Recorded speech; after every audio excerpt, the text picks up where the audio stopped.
Assalamualaikum warahmatullahi wabarakatuh. Saya Erlisa Anggraini dari kelas A, Prodi Ilmu Kesehatan Masyarakat dengan NIM 1001118232810. Di sini saya akan menjelaskan mengenai Rapid Upper Limb Assessment atau RULA.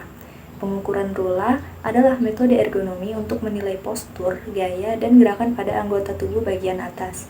Metode ini digunakan untuk menganalisis gangguan pada anggota badan bagian atas serta tingkat risiko muskuloskeletal disorders pada pekerja. Sekarang saya akan menjelaskan mengenai hasil pengukuran RULA pada pekerja informal, yaitu pedagang sosis telur gulung yang dilakukan pada Kamis 19 September 2024 pukul 15.30. Sebelum itu, berikut dokumentasi dari pedagang video telur gulung yang telah dilakukan pengamatan dan pengukuran.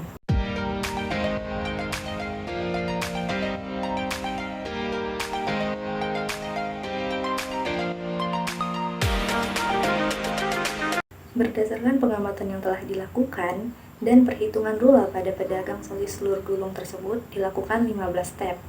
Step 1, posisi lengan atas. Hasil menunjukkan bahwa pedagang sosis telur gulung menggerakkan lengan atas sampai 6 derajat pada saat menggoreng. Berdasarkan hasil pengukuran tersebut, maka step 1 ditetapkan mendapatkan skor 1. Step 2 yaitu posisi lengan bawah. Hasil pengukuran menunjukkan bahwa pedagang sosis telur gulung menggerakkan lengan bagian bawah sampai 76 derajat.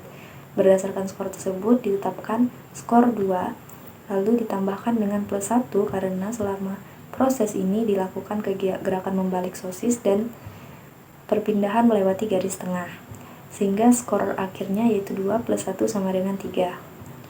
Step 3 yaitu posisi pergelangan tangan. Pedagang menggerakkan pergelangan tangan sampai 50 derajat, sehingga skor akhir ditetapkan yaitu 3. Step 4, rotasi pergelangan tangan.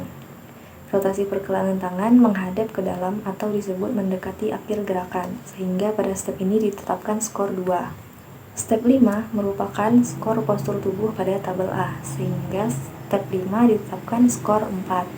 Step 6, skor penggunaan otot. Aktivitas pedagang dilakukan secara berulang lebih dari 4 kali per menit. Oleh karena itu, pada step 6 ditetapkan skor 1. Step 7, tenaga atau beban. Berdasarkan pengamatan, pedagang tidak melakukan pengangkatan beban yang lebih besar dari 2 kg, sehingga ditetapkan skor 0.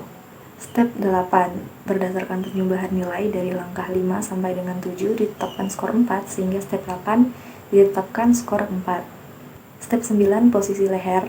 Pedagang telur gulung menundukkan kepala sampai 11 derajat, sehingga didapatkan skor 2 untuk step 9 ini. Step 10, posisi badan. Berdasarkan pengamatan, posisi badan pedagang telur gulung yaitu tegak lurus selama melakukan pekerjaan, sehingga ditetapkan skor 1. Step 11 yaitu posisi kaki. Posisi kaki pedagang tegak lurus dan tidak menopang, sehingga mendapatkan skor 2. Step 12 adalah skor postur tubuh pada tabel B, sehingga step 12 ditetapkan skor 3. Step 13, penggunaan otot. Terbukti pedagang melakukan gerakan berulang lebih dari 4 kali per menit, oleh karena itu ditetapkan skor 1. Skor 14, tenaga atau beban. Pedagang tidak melakukan pengangkatan beban lebih besar dari 2 kg, sehingga ditetapkan skor 0. Step 15 merupakan skor akhir dari tabel C. Berikut tabel pengukuran RULA yang telah dilakukan. Yang pertama, tabel A, pengukuran lengan atas, lengan bawah, dan pergelangan tangan didapatkan skor 3. Tabel kedua, pengukuran posisi badan, posisi leher, dan posisi kaki didapatkan skor 3. Tabel akhir yaitu tabel C dengan memasukkan nilai dari langkah 5 sampai 7 yaitu pengukuran lengan dan pergelangan tangan, serta memasukkan juga nilai dari langkah 12 sampai 14 yaitu pengukuran leher, tulang, dan kaki. Maka didapatkan skor akhir yaitu 4, yang artinya dibutuhkan pemeriksaan lanjut dan perubahan mungkin diperlukan.